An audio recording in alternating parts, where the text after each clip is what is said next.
함께 한번 인사하겠습니다. 메리 크리스마스 함께 한번 인사하겠습니다. 네, 메리 크리스마스입니다. 예, 이단이나 시한부 종말론을 이야기하고 있는 사람들의 단골 메뉴가 있죠. 요한계시록에 단골 메뉴가 있습니다. 14만 4천이 문자적인 14만 4천을 이야기한다. 두 증인이 어떤 두 인물을 이야기한다. 그래서 그게 뭐 박태선이다, 문세명이다, 뭐 이런 이야기들을 합니다. 여자와 용도 특별한 어떤 한 여자나 특별한 어떤 단체로 해석을 합니다. 그리고 또 대표적으로 또 이렇게 보도하는 것 중에 하나가 짐승. 오늘 본문 읽은 짐승과 짐승의 표 666. 예, 이 본문 말씀입니다. 단골 메뉴죠. 바코드다, 백신이다, 유럽연합이다, 인공지능이다, 뭐 이런 이야기를 하면서 사람들을 미혹하는 단골 메뉴가 바로 이런 것들입니다. 잠깐 우리가 함께 한번 복습을 하면은 11장에 나오는 두 증인은 누구라고 했습니까? 문선명인가요? 누굽니까? 박대선입니까? 두 증인 누구라고 했습니까? 제가 기억 다 잊어버리셨어요? 두 증인이 누구라고 했습니까?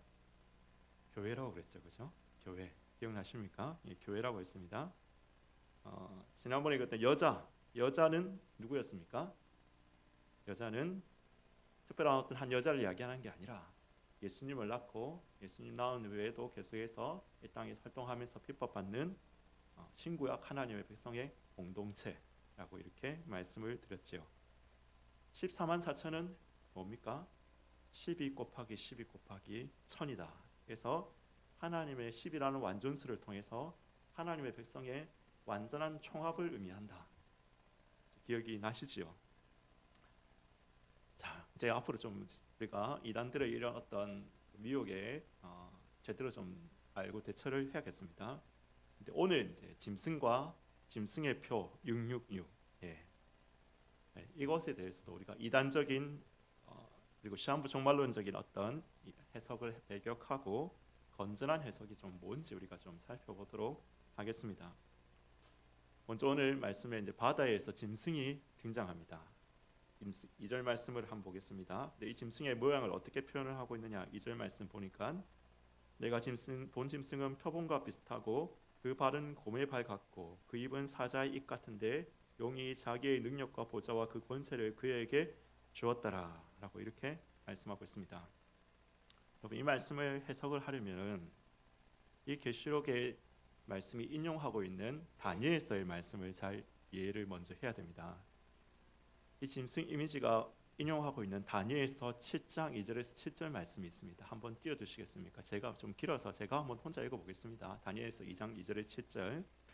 다니엘이 진수하여 이르되 내가 밤에 환상을 보았는데 하늘에 내 바람이 큰 바다로 몰려 불더니 큰 짐승 넷이 바다에서 나왔는데 그 모양이 각각 다르더라. 첫째는 사자와 같은데 독수리의 날개가 있더니 내가 보는 중에 큰 그 날개가 뽑히고 또 땅에서 들려서 사람처럼 두 발로 서게 함을 받았으며 또 사람의 마음을 받았더라. 또 보니 다른 짐승 곧 둘째는 곰과 같은데 그것이 몸 한쪽을 들었고 그 입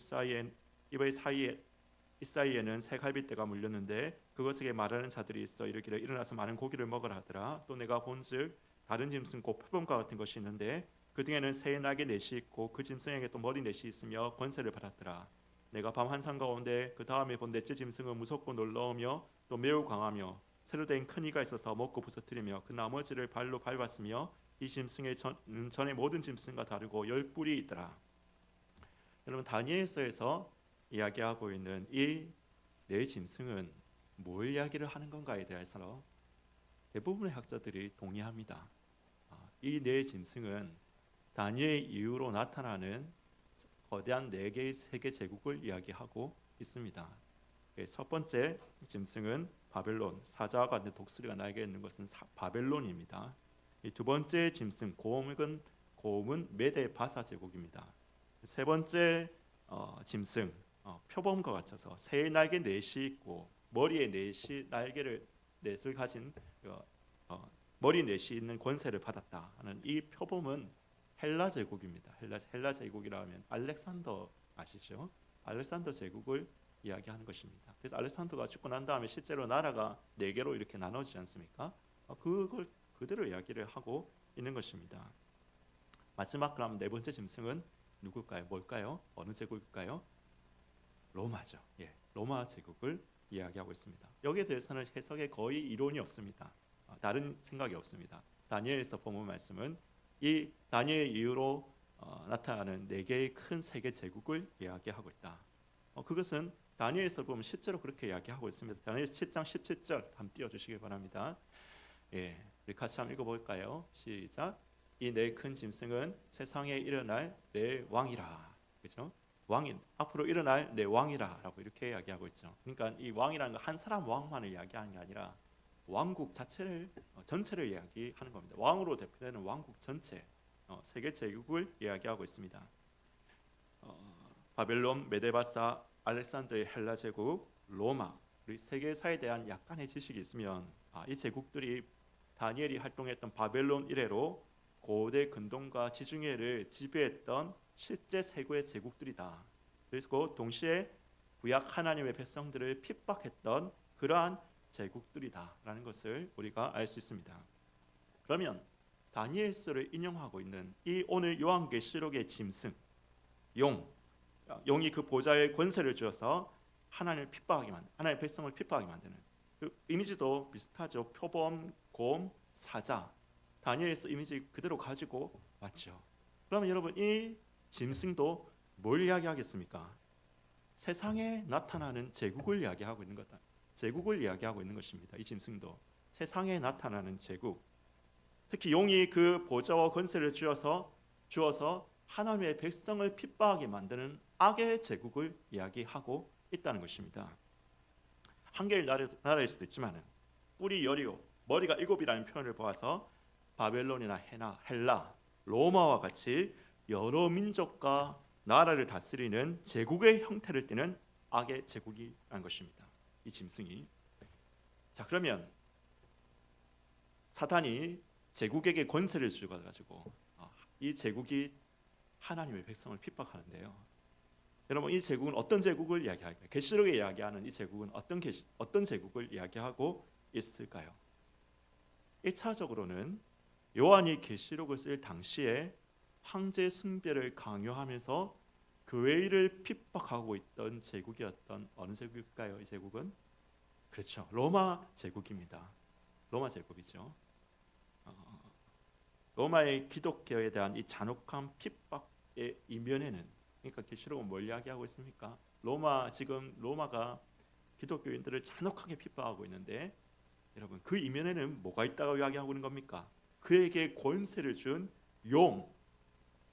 이 용은 뭡니까? 마귀죠. 사탄.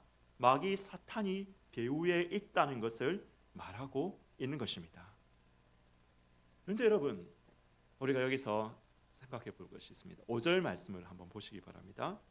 5절 말씀을 보면 이 짐승이 과장되고 신성모독을 말하는 입을 받고 42달 동안 일할 권세를 받았다라고 이렇게 말씀하고 있습니다. 42달. 그렇죠? 이 짐승이 42달 동안 하나님의 백성을 핍박하고 이렇게 일할 권세를 받았다라고 이렇게 말씀하고 있습니다. 42달. 일로 계산하면 1260일. 년으로 계산하면 3년 6개월입니다. 3년 6개월 42달 1260일. 여러분 이거 뭐 다른 다 표현입니다. 같은 말인데 다른 표현입니다.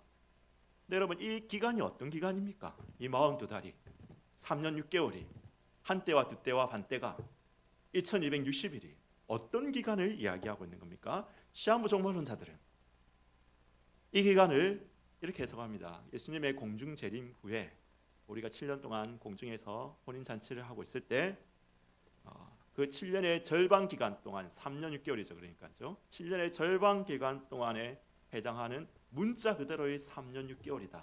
42달이다. 이렇게 해석하는 것입니다. 그런데 이렇게 해석하는 것이 수많은 이단들을 낳습니다. 왜 그럴까요? 실제로 문자적인 3년 6개월로 42달로 1260일로 해석해버리면 수많은 이단들이 막 태어납니다. 왜 그럴까요? 마지막 종말의 문자적 3년 6개월로 보면 1260일 동안 예언하는 두 증인도 교회 전체를 대표하는 것이 아니라 종말에 나타나는 특별한 두 사람이 되는 겁니다. 진짜 3년 6개월 동안, 문자적인 3년 6개월 동안 예언하면서 막 이렇게 돌아다니는 특별한 두 사람이 되는 겁니다. 그러면서 뭐라고 할 거예요? 내가 그 사람이다. 이렇게 되겠죠. 내가 그 사람이다. 모든 이 사이비 이단들이 그렇게 빠지는 겁니다. 광야로 도망가서 1260일 동안 여자가 양육을 받았잖아요. 12장의 말씀에 보면 여자 아용 부분에서 1260일 동안 양육을 받았는데 이 여자도 이 1260일을 문자 그대로 해석하면 어떻게 됩니까? 종말에 나타나는 특정한 인물이나 단체로 그대로 해석이 돼버리는 겁니다. 짐승이 오늘 말씀에 짐승이 42달 동안 일할 권세를 받아야 돼. 이 42달도 그러면 문자 그대로 해석하면 어떻게 됩니까? 실제로 세계 종말에 나타날 세계 정부나 통치자가 나타나 가지고 문자 그대로 3년 6개월 동안 권세를 받아 가지고 일하며 교회를 핍박하여야 된다. 이렇게 해석을 해야 된다는 것입니다. 42달을 문자 그대로 해석하면 이렇게 수많은 이단들이 양성되고 수많은 시한부 종말론이 이렇게 나오는 그런 배경이 된다는 것입니다. 자, 그러면 개혁주의 주류는 제가 이것도 여러 번 말씀드렸습니다. 42달을 문자적으로 해석하지 않는다는 것이죠. 이 42달을 문자적으로 해석하지 않습니다. 이 42달은 어떤 기간입니까? 어떤 기간이라고 했습니까? 예수님의 승천과 예수님의 재림 사이의 그 전체 기간을 상징하는 수가 이 42달 1260일 3년 6개월이다. 개혁주의 주류는 그렇게 해석합니다. 왜 3년 6개월이라고 해석을 했을까요? 예수님이 이 땅에서 3년 6개월 동안 사역하셨습니다. 활동하셨습니다. 그러니까 교회도 3년 6개월 동안 복음 증거하며 활동하며 핍박을 당하는 기간을 상징적으로 3년 6개월이다. 이렇게 해석을 한 것입니다. 여러분, 그래서 이 42달을 1260일을 3년 6개월을 예수님의 승천과 재림 사이의 전 기간으로 보아야지 1260일 동안 예언하는 두 증인이 박태선이나 문선명 같은 특정 두 인물이 아니라 승천과 재림의 전 기간 동안 복음을 증거하는 교회라고 해석이 되는 거죠. 광야에서 한 때와 두 때와 반 때를 양육받는 여자도 뭐겠습니까? 핍박받으나 하나님의 보호하심 가운데 있는 하나님의 백성 전체 공동체를 상징하는 것이라고 해석이 되는 것입니다. 그러니까 이걸 우리가 잘 알아야 돼요. 계시록에 나와 있는 42달이 1260일이 한 때와 두 때와 반 때, 이게 뭘 이야기하느냐? 문자적으로 3년 6개월 이렇게 버리면 안 된다는 거죠. 많은 이단들의 오태가 된다는 거죠. 그렇게 되면 우리는 그렇게 보지 않고 이 모든 다들을 예수님의 승천과 재림 사이의 이 전체 기간을 상징하는 숫자, 그 때이다, 이렇게 본다는 것입니다. 자, 그러면 이제 42달 동안 42달이 예수님의 철인과 재림 사이의 예수님의 승천과 재림 사이의 이 모든 기간을 상징하는 기간이라면 이 42달 동안 일할 권세를 받은 제국 짐승, 여러분, 이 짐승은 로마를 상징하지만은 로마만을 상징할 수는 없겠죠. 그렇죠? 로마를 나타내고 있지만은 기독교를 핍박하는 로마를 나타내고 있지만은 로마만을 상징할 수는 없을 것입니다. 여러분, 이 짐승은 이런 나라가 될 수 있습니다. 세계의 3분의 1을 장악하면서 수천만의 기독교인을 학살했던 소비에트 제국, 소비에트 연방, 공산주의의 소비에트 연방, 이 짐승이 될 수 있습니다. 2만 개의 동상 우상을 세워놓고 그 앞에 절하게 만들며 예수 믿는 사람들을 정치범 수용소에 보내는 북한일 수도 있습니다. 이미 개혁주의 우리 해석, 요한계시록에서 이미 이루어졌고, 예언들의 해석을 이렇게 해석한다고 했죠. 이미 이루어졌고 아직 이루어지지 않았으며 종말이 다가올수록 절정을 향해 나아간다는 개혁주의 계시록 해석 방법. 이미 이루어졌습니다. 아직 이루어지지 않았습니다. 종말이 다가올수록 절정을 향해서 다가간다는 이 해석의 원칙에 입각해서 보면 이 짐승은, 그러니까 앞으로 소비에트를 능가해서 능가하게 전 세계적인 제국으로 등장하여서 하나님의 백성을 핍박할 미래의 어떤 제국을 상징할 수도 있다는 것입니다. 자, 그러면 첫 번째 짐승은 정치적인 어떤 이런 악의 제국이다. 사단의 권세를 위임받아 하나님의 백성을 핍박하는 악의 제국을 상징한다면, 그럼 이제 11절에 나오는 두 번째 짐승이 있지 않습니까? 두 번째 짐승은 뭘 의미하느냐? 11절 한번 보겠습니다. 11절 같이 한번 읽어볼까요? 시작. 내가 보매 또 다른 짐승이 땅에서 올라오니 어린 양같이 두 뿔이 있고 용처럼 말을 하더라.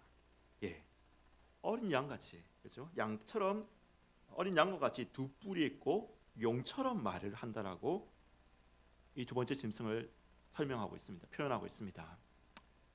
모양은 어린 양 예수님을 닮았습니다. 어린 양처럼 두 뿔을 가진 어린 양처럼 닮았습니다. 그러나 말의 실제는 용의 말을 하는 것입니다. 사단의 말을 하는 것입니다. 계시록 20장 10절에 가면 이 두 번째 짐승을 거짓 선지자라고 이렇게도 표현을 합니다. 두 번째 짐승은 사람을 미혹해서 짐승의 우상을 만들게 하고 그 앞에 경배하게 합니다. 그럼 이것은 짐승의 이념, 짐승의 사상, 짐승의 거짓 종교를 말합니다. 뭐 통치돼서 이념, 사상, 거짓 종교 이런 걸 통합하는 말이 하나 있는데 이런 걸 한마디로 이데올로기다, 우리가 이렇게 이야기를 하죠. 이념, 문화, 사상, 뭐 이런 종교 이런 걸 다 합해서 이데올로기라 이렇게 이야기합니다. 짐승의 이데올로기인 것입니다. 두 번째 이 짐승은, 여러분 한번 생각해 보세요. 소비에트를 한번 생각해 봅시다. 소련을 한번 생각해 봅시다. 소련이라는 그리스도인을 정말 몇 천만 명을 죽였던 악의 제국이 있었죠. 여러분, 이 소련은 정치적인 권력만으로 이루어지지 않았습니다. 그 일을 한 것이 아닙니다. 소련이란 제국을 승성하게 만드는 이데올로기가 있습니다. 그게 뭘까요? 공산주의죠. 공산주의. 근데 여러분, 공산주의는 책으로만 보면 무슨 성경 이야기처럼 보입니다. 성경 이야기, 그렇죠?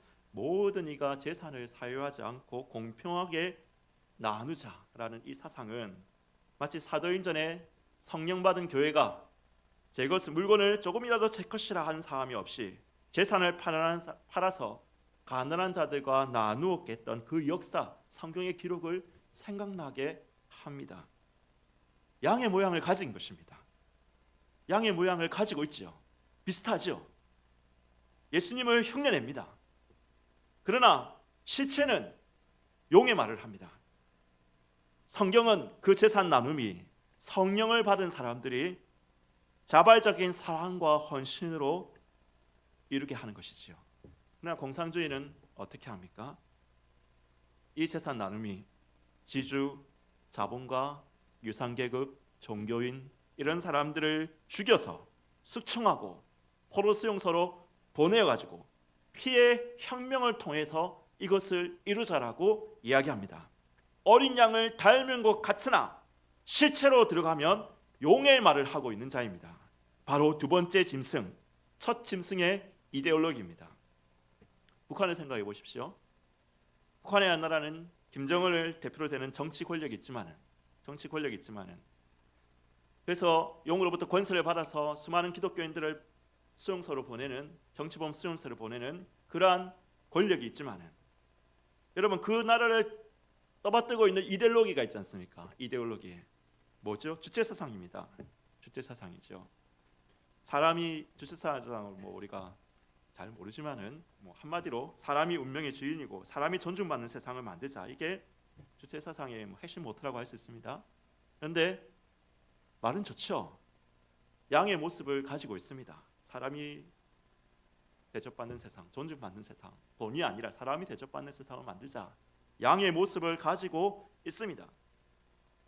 그러나 실상으로 들어가면 어떻습니까? 그 실상으로 들어가면 이렇게 이야기합니다. 그 사람은 그런데 조직이 돼야 된다. 그냥 놔두면은 운명의 주인이 될 수 없다. 조직이 돼야 된다. 그 조직을 하는 것은 당이다. 당. 자, 그 당의 뇌는 누구라고 이야기할까요? 수령이다 이렇게 이야기하죠. 수령이다. 이딴 소리를 하면서 김일성 우상화, 김일성만을 섬기며 수령의 말에 복종해야 된다. 여러분, 이런 실체로 나아가는 것입니다. 모양은 양이지만 실체로 들어가면 용의 말을 하는 겁니다. 사단의 말을 하는 것입니다. 모두 다 거짓 선지자요, 짐승의 이데올로기며 두 번째 짐승인 것입니다. 그다음에 오늘 우리 땅에는, 우리나라에는, 대한민국에는 짐승의 이데올로기가 없느냐? 있을 수 있습니다. 세속주의 이데올로기를 한번 생각해 봅시다. 세속주의는 뭘 이야기합니까? 물질 외에는 세계가 없다는 거죠. 물질 말고는 세계가 없다. 인간도 동물일 뿐이다. 영혼 없고 인간 자유의지 이런 거 없다. 역사의 목적 없다. 인생의 의미 없다. 그런 거 없다. 가치, 도덕 이런 거 그냥 다 인간의 어떤 번식을 위한 어떤 논리일 뿐이다. 우리는 동물들이다. 우리는 유전자를 남기는 종족 보존이 유일한 우리의 사명이고 나머지 돈과 권력을 위해서만 살아가면 된다. 여러분, 이런 극단적인 세속주의도 모두 다 이 땅을 사는 자들을 미혹하는 거짓 선지자, 짐승의 이데올로기, 두 번째 짐승인 것입니다. 여러분, 이 두 번째 짐승이 하는 일 중에 짐승의 표를 받게 하는 것이 나오죠. 그 이름도 유명한 짐승의 표가 이제 나옵니다. 16절, 17절 말씀을 보니까 그 두 번째 짐승이 그가 모든 자, 함께 한번 읽어보겠습니다. 16절 시작. 그가 모든 자, 곧 작은 자나 큰 자나 부자나 가난한 자나 자유인이나 종들에게 그 오른손이나 이마에 표를 받게 하고. 여러분, 이 짐승의 표가 뭡니까? 다시 말하지만 바코드나 백신입니까? 이게 바코드입니까? 백신입니까? 이런 그릇된 해석들이 짐승의 표에 대한 그릇된 두려움을 낳으면서 동시에 진짜 우리가 가져야 될 경각심은 가지지 못하게 만듭니다. 짐승의 표에 대한 그릇된 해석이 그릇된 두려움을 낳고 진짜 우리가 경각심을 가져야 될 것, 막 진작 우리가 가져야 될 경각심에 대해서는 가지지 못하게 하는 것입니다. 여러분, 이 짐승이 받은 표는 이마와 오른손에 받게 하죠. 머리, 그러니까 여기다가 하고 손에다가 이렇게 짐승의 표를 받게 합니다. 여러분, 계시록의 다른 말씀들이 그렇듯이 물리적으로 이마와 이렇게 손에다가 무언가를 찍어 넣는다는 것이 아닙니다. 우리의 어떤 영적인 신앙 고백에 포함되지 않는 어떤 물리적인 도구도 사람들의 구원을 좌우할 수 없습니다. 사람들의 신앙 고백에 담기지 않는 어떤 물리적인 도장이 아니라 바코드 할아버지가 오더라도 내 신앙 고백에 담기지 않는 그걸 받는다면 여러분, 그것이 우리의 구원을 좌우할 수가 없습니다. 그러면 여러분, 이마는 뭡니까? 이마는 우리의 머리, 생각을 상징하는 거죠. 손은 뭡니까? 우리의 행동을 상징하는 것입니다. 행동을 상징하는 것입니다. 그러므로 짐승의 표를 이마와 손에 받은 사람이라는 것은 짐승의 이데올로기로 생각하고 짐승의 이데올로기로 행동하는 사람들이 짐승의 표를 받은 사람들입니다. 짐승의 이데올로기로 생각하고 행동하는 사람들. 그 생각과 행동이 하나님을 향하지 않고 하나님을 경배하는 것이 아니라 짐승의 이데올로기로 사는 사람, 누구도 그것을 사탄을 위해 산다고는 이야기하지 않죠. 그렇지만 그 배후에는 사탄이 있다는 것입니다. 공산주의를 위해서 살아간다고 하지만은, 나는 인류를 위해서 공산주의를 살아간다고 했지만 그 이후에는 사탄이 있는 것입니다. 짐승의 이데올로기를 사는 사람은 모두 짐승의 표를 받는 사람들입니다. 여러분, 극단적 세속주의를 한번 생각해 봅시다. 뭐라고 이야기합니까? 돈과 권력이 너의 최대 목표라고 이야기하죠. 하나님도 없고 지옥도 없고 천국도 없고 우리가 추구해야 될 어떤 가치와 목적은 돈과 권력, 성 이런 거 외에는 없다라고 말합니다. 그러므로 세상의 돈을 얻기 위해서는 신앙도 버릴 수 있다. 이 신앙 그거 니한테 도움이 되니까 하는 거지. 세상의 돈을 얻기 위해서는 신앙 버릴 수 있다. 권력과 성공을 위해서라면 하나님도 버릴 수 있다. 하나님 버려라. 그런 걸 추구하며 살아라. 이런 행동과 생각과 행동으로 사는 사람들은 모두 짐승의 표를 이마와 손에 받은 사람들이라는 거죠. 하나님의 백성은 어떤 사람들입니까? 짐승의 인형으로 살지 않습니다. 짐승의 이데올로기로 살며 짐승을 경배하지 않습니다. 하나님의 백성은 하나님을 위해서, 신앙을 위해서라면 돈과 권력도 포기할 수 있는 사람들입니다. 전에 제가 한번 우리 영상을 본 적이 있죠. 모카탐 동굴교회 영상을 보여준 적이 있는데요. 한번 틀면 제가 보면서 한번 이야기를 좀 하겠습니다. 예, 소리를 너무 크게 나지 마시고 틀어주시면서 플레이 해주세요. 이 모카탐 동굴교회, 그렇죠? 어떤 사람들입니까? 이 사람들이 이집트에 살고 있는 기독교인들입니다. 그렇죠? kop트 기독교인들입니다. kop트 정통 기독교인들입니다. 여러분, 이들이 왜 동굴에다 교회를 짓고 살아간다고 했습니까?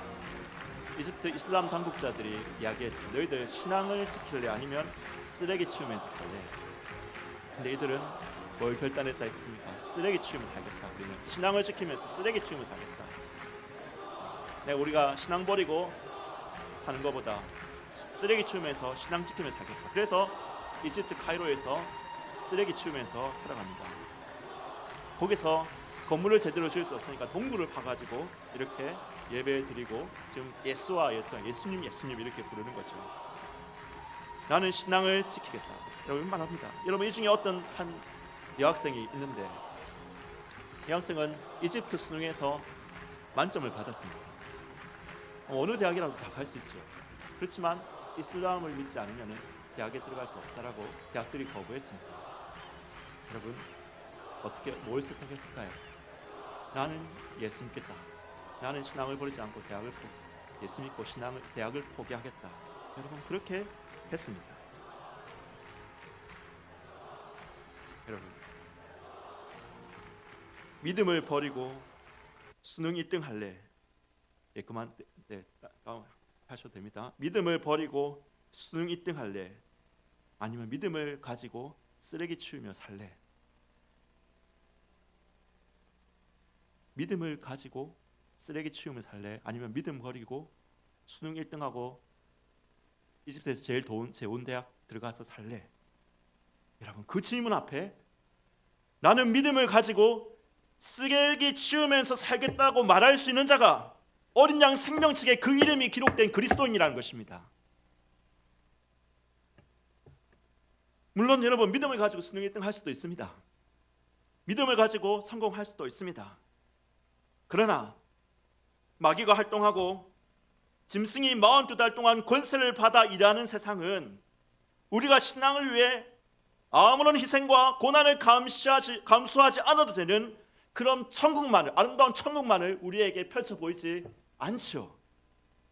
마귀가 활동하고 있는데, 마귀가 이 권세를 받아가지고 활동하고 있는 이 42달의 기간 동안 여러분, 우리가 믿음으로 수능 1등 하면 되지, 믿음으로 성공하면 되지, 이렇게만 살아갈 수만은 없는 세상이라는 것입니다. 신앙이냐, 우리는 때로 신앙이냐 희생이냐, 복음이냐 고난이냐, 하나님이냐 성공이냐를 결단해야 될 때가 있습니다. 강력한 짐승의 제국에 살고 있지 않는 우리 대한민국의 그리스도인에게도 여러분, 인생을 살다 보면 그렇게 결단해야 할 때가 찾아올 때가 있지 않습니까? 완전 이런 극단적인 경우가 아니더라도 여러분, 그걸 결단해야 할 때가 찾아올 때가 있습니다. 그때 나는 하나님이다, 나는 신앙이다, 나는 복음이다 라고 결단할 수 있는 사람이 성령의 인치심을 받은 사람들입니다. 나는 성공이다, 나는 권력과 돈이다, 나는 예수 잘 믿는 것보다 이 땅에서 잘 되는 것이 더 좋다, 짐승의 표를 이마와 손에 붙이고 살아가는 사람들입니다. 여러분, 우리가 이 짐승의 표를 잘못 이해하니까 쓸데없는 두려움을 가지고 진짜 우리가 경각심을 가져야 될 것에 대해서는 너무 이건 내하고 뭔 이야기, 아무 상관없는 이야기처럼 우리가 그렇게 이해하고 있지는 않습니까? 마지막으로 666에 대해서 좀 이야기를 하면서 마무리를 합시다.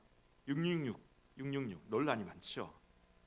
이걸 뭐 바코드에 뭐 이렇게 새 선이다 이렇게 이야기하는 사람, 이 정도는 이제 우리가 터무니없는 뭐 음모론으로 그냥 제껴버립시다. 이 정도 이야기는. 그런데 적지 않은 사람들이, 신학자들도 이것을 게마트리아적인 방법으로 해석합니다. 이게 무슨 말이냐면, 게마트리아가 뭐냐면 사람 이름을 히브리어로 바꿔가지고 그 히브리어 단어에 숫자가 있거든요. 뭐 각 알파벳이면 예를 들면 A면 1, B는 2 이런 식으로 해가지고 히브리어 그 글자들도 고유 숫자가 있거든요. 그런 식으로 숫자를 조합하면 사람 이름이 나온다라는 겁니다. 대표적으로 네로의 본명은 네론 카이사르죠. 네온 카이사르입니다. 근데 이걸 히브리어로 바꾸면 이 숫자가 뭐 제가 복잡한 그런 계산 과정들을 다 설명하지는 않겠습니다. 그렇지만 이 숫자가 합하면 666이 나온다는 거죠. 실제로 그렇습니다. 네론 카이사르를 히브리어로 바꾸면 666입니다. 이걸 게마트리아라고 하는데, 이런 방법을. 근데 여러분, 그래서 이 666은 네로다라고 이렇게 이야기하는 사람이 있습니다. 어떤 사람은 히틀러라고 합니다. 히틀러도 근데 똑같은 666이 나오거든요. 히틀러도 이런 식으로 하면 666이 나옵니다. 나폴레옹도 그렇게 됩니다. 666이 됩니다. 근데 이 정도까지는 우리가 그렇게 넘어갈 수 있지만은 로널드 레이건도 666입니다. 그렇게 하면은 헨리 키신저도 666입니다. 키신저 유명한 예무장관이, 미국 유명한 예무장관 있지 않습니까? 666입니다. 그러니까 사람 이름을 가지고 하면 이상에 666이 되는 사람이 정말 쎄뼈고 쎄뼈습니다. 엄청 많습니다. 666이 되는 사람이. 그럼 우리 말씀을 한번 봅시다. 이것은 짐승의 표의 숫자가 아닙니다. 짐승의 수라고 합니다. 짐승의 수. 그러면서 뭐라고 합니까? 이것은 인간의 수다라고 이렇게 이야기하죠. 인간의 수. 그러면 하나님의 수는 뭘까요? 네, 맞습니다. 7이죠. 하나님의 완전 수는 7입니다. 하나님은 7일 동안 세상을 완성하셨죠. 7 교회지요. 7 영이고 7 인이고 7 나팔입니다. 7이라는 숫자는 완전한 완성을 성취하고 완성하시는 하나님의 숫자를 대표하는 숫자입니다. 그럼 인간의 수 6은 뭘까요? 인간의 수 6은 7에 근접해 있지만은, 7에 다 있지만은 불완전해서 완성될 수 없는 수가 6이라는 것입니다. 하나님의 교회를 핍박하고, 하나님의 교회는 핍박당하고 고난당하고 무너지는 것 같이 보여도 하나님의 역사는 완전한 완성을 성취하고야 말 777입니다. 악의 권세는 아무리 그 세가 강하고 세상을 뒤덮을 것 같아도 666일 뿐입니다. 불완전합니다. 완성되지 못합니다. 로마 제국이 아무리 그리스도인의 백성을 핍박하고 없애버리려 해도, 로마 제국이여 너희 숫자는 666일 뿐이다. 주체 사상이여 네가 아무리 강해 보일지라도 너희 숫자는 666일 뿐이다. 완성되지 못하고 결국 무너질 수밖에 없다. 여러분, 짐승은 강해 보입니다. 오늘 마지막 말씀을 우리 정리하겠습니다. 짐승은 강해 보이고 짐승의 선지자는 온 세계를 덮을 듯 보일 때가 있습니다. 오늘 이 땅에 우리가 악의 제국, 그렇게 악의 제국을 살지 않는 대한민국에 사는 우리들이지만 그렇게 보일 때도 있습니다. 그런데 앞으로 여러분, 더 주님의 오심이 다가올수록 더 강력한 세계 제국이 나타나고 강력한 거짓 이데올로기가 등장해서 하나님의 백성을 핍박하고 고난당하게 하면 우리는 더 그렇게 보일 것입니다. 그러나 기억하십시오. 그들의 수는 인간의 수입니다. 666입니다. 완성될 수 없습니다. 성취될 수 없습니다. 결국 망하고 말 것입니다. 그러나 하나님의 역사는 777입니다. 완성되고야 말 것입니다. 그러므로 짐승의 생각과 행동으로 살지 말고 오직 하나님만을 경배하고 다만 그를 섬기는 우리 모든 성도님이 되시기를 예수님의 이름으로 축원하는 것입니다. 우리 함께 찬양하겠습니다.